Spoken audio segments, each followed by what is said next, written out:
a philosopher in ancient Greek society who was the icon of justice and promoted humanity values in his whole life, who sacrificed his life for the sake of justice.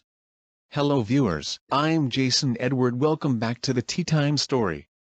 Today we brought up a true story of a philosopher who was the freedom fighter of justice for the humanity. Have a seat with your own comfort zone with a cup of tea and enjoy the story. Thousands of years ago in a land of Alapis, a child born with the name of Socrates.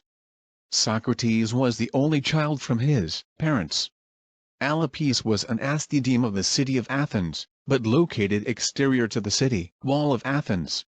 His father was a stone mason and his mother was a midwife. He belonged to ancient Greek society and lived in the city of Athens. He was a philosopher and an author of many books and was a polarizing figure in Athenian society. He was of a concept that knowledge stems from a justified belief.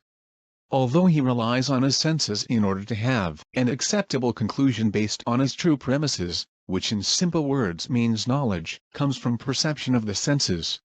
He was so confident in his belief that he would often use it as a tool to establish the correctness of a statement or a situation. For instance, a priest told Socrates that he would become great thinker one day in Athenian society because of his well-balanced arguments. Instead of being packed with joy or excitement, Socrates decided to verify his claim by actually putting it to a test. He decided to confront every man considered wise in society. In his quest he confronted political leaders, poets, teachers, skilled personals by directly interacting them in a debate and finally came to conclusion that real wisdom is the property of God. One day Socrates was questioned about his perception of sense and belief of gods, as no one in Athens have ever seen a god or gods, yet they still claim the existence of God by son of God like Hercules, son of Zeus. But even the sons have never seen their fathers, which relays back to basic questions of existence of God. Socrates was eager to find out and to test his perception. Set out on a quest to find and meet God himself,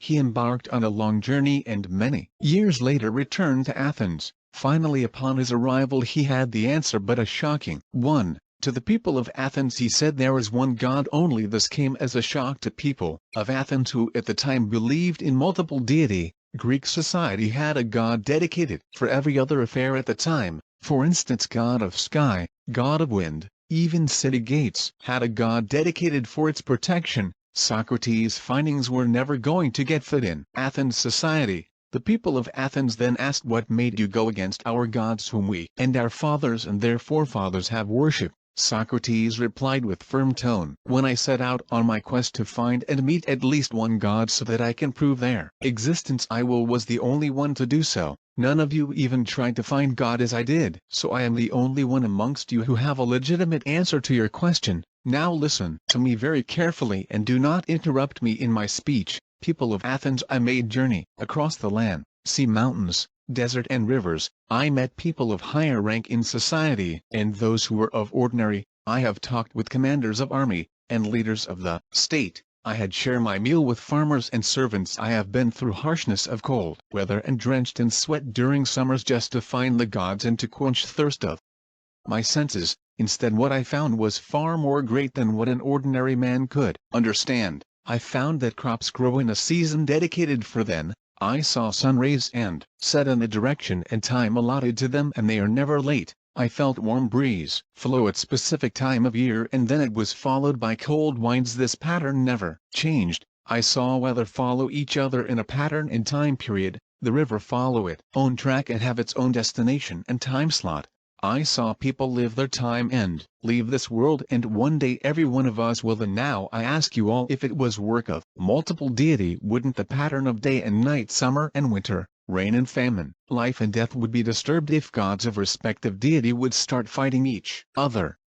After a brief silence, Socrates continued, from the fact that everything happens at its specific time and in a disciplined manner such that no one succeeds the other, suggests that this is work of one God only, as multiple gods would have fought for their dominance over us and things would drastically astray. So true are the words of Socrates that no one could bring a justified argument against him, but the city elders, the priests, didn't like his findings, and as they saw themselves in question as a result, they decided to punish Socrates by accusing him of not believing in their gods and creating his own god. His trial was overseen by 500 judges, of which 280 of them sentenced him to death by poison. He was given two options: either to apologize by reappearing to the jury or by having a bowl of poison known as brewed hemlock. Socrates chose to have a bowl of brewed hemlock instead of backing from the truth.